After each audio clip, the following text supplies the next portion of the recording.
Well, in other news this morning, while the convoy protests carry on in Ottawa, blockades at the border are, of course, halting the movement of crucial goods, and the political lightning rod, it's starting to creep beyond the 49th parallel. Bruce Heyman is a former U.S. ambassador to Canada, joins us now live here on CB24 Breakfast to talk more about this. Thanks so much for your time, Ambassador Heyman. Good to talk to you this morning. What do you see south of the border here based on what we've been experiencing now for almost 2 weeks here in Canada? Well, unfortunately, we see increased political involvement by members of the far right in the United States, both in media and in the political class. So this is quite unfortunate because they are using U.S. media, which we know many Canadians get given how close you are to the U.S. border. Yeah, and they're encouraging disruptive activities, which I think is a line crossed because, Canadians have never been biased in terms of Republican or Democratic outcomes in the U.S., always playing it level. And the U.S. has as well, at least at the government level, and now seeing members of the U.S. government, not the administration, but in the Senate and governors and various state houses get involved. This is obviously concerning on my part. Yeah, I mean, we've seen Ted Cruz on Fox News talking about the truckers as patriots and that sort of characterization, a term that we've become very familiar with after the sort of 4 years of the Trump administration here. But there's an economic cost to this. And, we were just talking with Mayor Dilkins from Windsor, talking about the trade that goes back and forth across the border manufacturing-wise. Just at the Ambassador Bridge alone, talking about auto parts crisscrossing the border 6 times as cars are being built and that sort of thing. How concerned are you about the economic impacts of this and how that it's currying favor in some parts of America?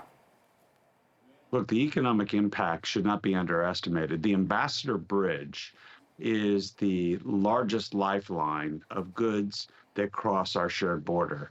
And more than 25% of manufactured goods go across that bridge, both ways. And a lot of food supplies come up to Canada across that bridge. It's cold in Canada now. It's cold in Chicago, but we really rely a lot of selling food products and food services to Canada, and Canadians rely on it to eat. And so what they're doing is de facto emptying out potentially your grocery shelves, where they're complaining that it was the COVID or the vaccine. These guys have a fair bit of responsibility for the economic impact that's going to hit the region. Yeah, no doubt about that. I mean, the other, fact inside of this is approximately 90% of truckers are completely vaccinated and therefore would be able to go back and forth across the border. And the other interesting side to this, of course, as you well know, but just in case our viewers don't, is a similar vaccine, mandatory vaccination policy is in effect to get into the United States as well, but it's only happening on this side of the border. Is there any sense, and we've heard about a potential convoy moving from, California to D.C., are you potentially seeing any concerns that this may start happening at the American side? Well, if American mayors aren't watching this and taking note and preparing for potential outcomes, it's a mistake. It's just like not watching a pandemic happen and then think it's not going to happen to you.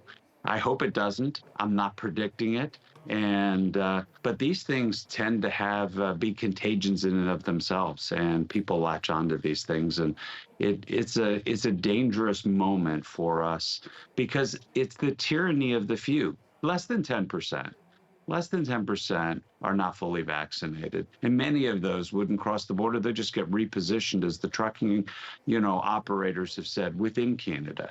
This is an issue where they're trying to exert direct pressure on the government and the economy to affect change, not just for vaccines, but it looks like they're trying to change your government and the language that's coming out. Very, very disconcerting. Yeah, the proposal to overthrow the government, that's, a complete other sideshow part of this as well. Ambassador Heyman, wish you had more time, but thanks for joining us here on CB24 Breakfast with your thoughts on this today. Appreciate it. Thanks. Be well, everyone. Okay, thank you.